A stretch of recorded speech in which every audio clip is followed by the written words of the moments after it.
Hello, good people of YouTube. Mountbatten here. And today, some very exciting news from the development blog concerning the upcoming Tier 8 American premium aircraft carrier, the Hornet. Now, also in this dev blog, they do reveal some more of the detailed stats about the super carriers, United States, and Eagle, but today we're mainly focusing on the Hornet. So, in this dev blog, Wargaming confirms and announces that the Hornet will be equipped with her B-25s that she is known for carrying for the Doolittle raid. For the maybe 5 people watching this channel that don't know what the Doolittle raid is, the Doolittle raid was the brainchild of one Lieutenant Colonel James Doolittle, and he came up with this idea as a way to get back at Japan after Pearl Harbor. Pearl Harbor had crippled the American Navy in the Pacific and also crippled the morale of the United States. So in order to hit back at Japan and raise morale, he came up with the idea of using medium bombers launched from an aircraft carrier to hit back at Japan, and particularly Tokyo. Japan is on the other side of the Pacific Ocean from the United States, so the Japanese naturally felt pretty invincible on their home islands. The raid went forward and was a success. Now, it didn't do a whole lot of physical damage to Tokyo and the areas surrounding Tokyo that are also bombed, but it was a big morale booster for the United States. Now, these bombers only carried 4 bombs each, and they were stripped of pretty much any unnecessary weight, including the tail gunners and the bomb sight as well. And they were basically filled to the brim with gasoline, and that's how they managed to get them up off the carriers. Now, do keep in mind, too, this is taking off a B-25, a medium bomber, from a World War II aircraft carrier. This is before catapults were a thing on carriers. So, yeah, you can imagine the skill of these pilots needed, and the modification of the planes as well needed, to get a medium bomber to take off in the short space of a World War II aircraft carrier. So, the Hornet having B-25s, and I know there's very strong feelings, very, very strong feelings on the player base concerning aircraft carriers. But look, if you're going to add the Hornet in-game, you got to do something like this to not acknowledge its past and its history. There's probably maybe 1 or 2, maybe 3 aircraft carrier names that are probably even known by people that watch or even interested in history that aren't particularly naval enthusiasts, and it's Enterprise, Hornet, and probably Nimitz. And the Enterprise, because it's, well, the Enterprise, Nimitz nuclear aircraft carrier, has been seen in God knows how many movies and such, and video games too. And the Hornet for the Doolittle raid.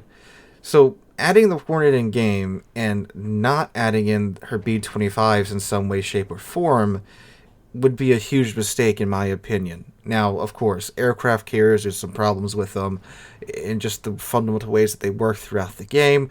But let's take a look at what Wargaming is doing with her B-25s and how she's going to be able to use them in game. So the link to this dev blog is in the description down below. Like I said, I might have said it's like my 4th time trying to record this. The detailed stats of the super carriers USS, the United States, and the Eagle are also in this dev blog as well. But again, we're focusing mostly on the Hornet here. So in the dev blog, it states, one of the Yorktown-class aircraft carriers, successful, well-balanced ships. Well-balanced ships. I think the Navy is looking to balance ships.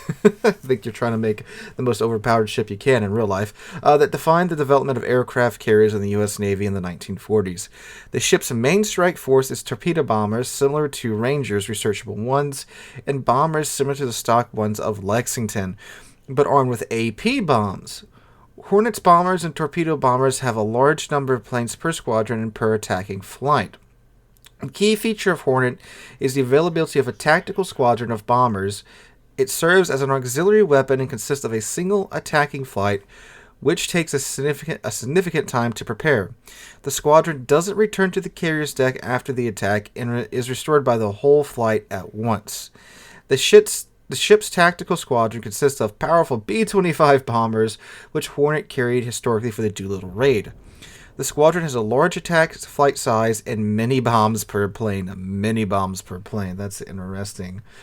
Alright, so the B-25s won't be taking off from Hornet. Well, they will be taking off from Hornet if they work like the tactical squadrons that we've seen on the United States and the Eagle.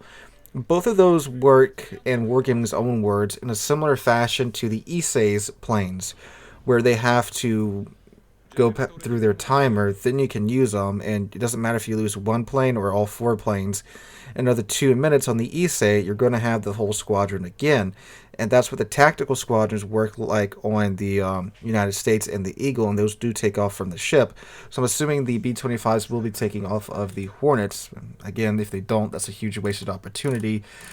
It would still be nice that she has them, but if they just get called in randomly, that wouldn't make much sense, and I don't think they would do that either. Alright, so let's see. The Hornets, her standard squadrons, the torpedo bombers, have 1,710 hit points. They cruise at 112 knots. 5 planes per flight. I'm sorry, the attacking flight is 5, and you get 10 aircraft per squadron. So in total, you get 2 attack runs with the torpedo bombers, but you are throwing 5 torps at once. The aircraft get restored in 62 seconds. They are tier 6 planes at tier 10, so I would imagine a quicker restoration time like that would be necessary. And you get 20 aircraft on deck. Torpedoes and payload, 1. Okay, so 1 torp per plane. Maximum damage 5,500. So if you get all 5 torpedoes to hit with the Hornet, you'll be doing a little over 25,000 damage. But then, you take into factors like torpedo protection, and if you do get all 5 on, it's a pretty good hit though if you do get all 5 on. The torpedoes range is 3 knots. And they travel at 35 knots. Good lord, that is some slow torps. God, the freaking Georgia can outrun. Several ships can outrun those. Alright, the dive bombers, hit points 1,890, cruising speed 122 knots. 5 per attacking flight, 10 per squadron, so you get 2 attacks. 62-second restoration time. 20 aircraft on deck, so same as that. 1 bomb per payload. And these are AP bombs too, so good lord. 3,600 maximum AP bomb damage. That's if they citadel the ship. So if you get all 5 of these on target, you'll be doing a little over, what, 17,000 damage and change? Good god. But again, that's if all 5 hit and citadel, which, given the way AP bombers work now, probably you'll be lucky if you get half of that, unless they gave her some crazy reticle. Again, this is without seeing the torpedo reticle or without seeing the dive bomber reticle as well. Alright, tactical squadron of bombers, hit points 4,890. They are B-25s. Cruising speed 105 knots, 6 planes and then attacking flight, and 6 per squadron, so again it's all at once. Squadron preparation time 160 seconds. So that's a 2-minute 40-second prep time. Dang. Bombs and payload 4. Okay, that's historically accurate. Well, I guess for carrier-based aircraft, 4 bombs per plane is a lot. They are HE bombs. Maximum bomb damage 7,300. Again, that's if it's citadels. 42 millimeters a pin and a 41% chance of causing a fire. So, ooh man, 6 planes, 4 bombs per plane. That's ooh boy, that's 24 bombs in total. Good god, wow, that's a lot.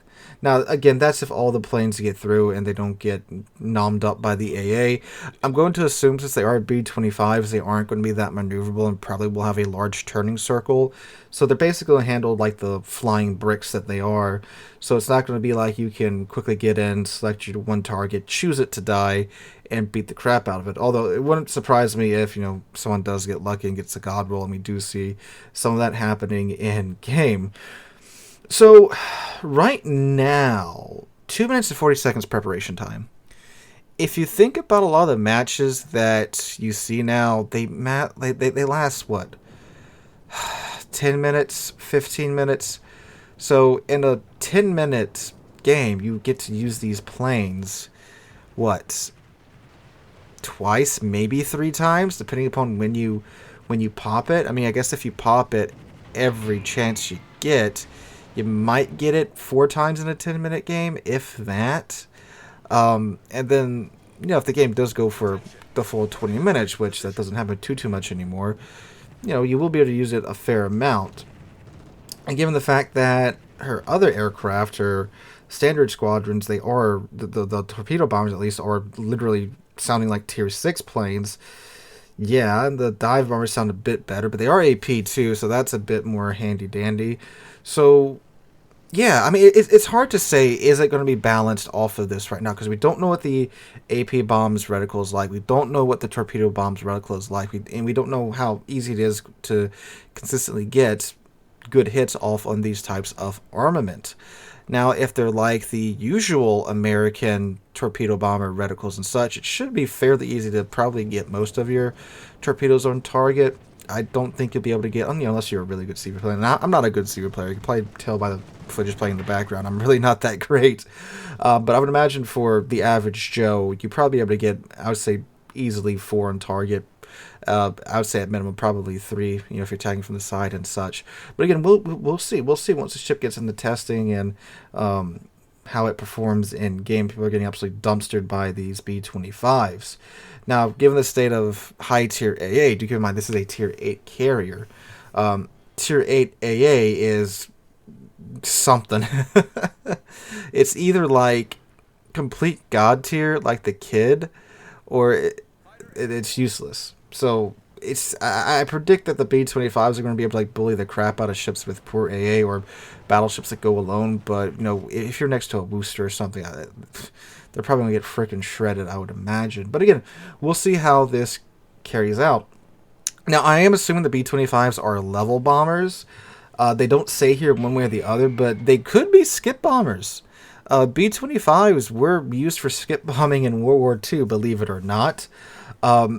But I think for being the Doolittle raid, they're going to be used for a level bombing. That's what I would expect, at least. So here's hoping that that's what it's for, because freaking 24 bombs. That sounds like quite the level bombing right there, at least in my mind. And 24 skip bombers. Oh my god, that would be something, all right. I think that would be freaking nutty. But I think it's safe to assume they will be level bombing because of the raid and how the raid went down. So guys, let me know what you guys think about this in the comments down below. You're looking forward to the Hornet being added into the game. What are your thoughts on her actually having her B-25s? I myself, as a history buff, I'm very glad to see her addition to the game with her B-25s. But again, let me know what you guys think in the comments down below.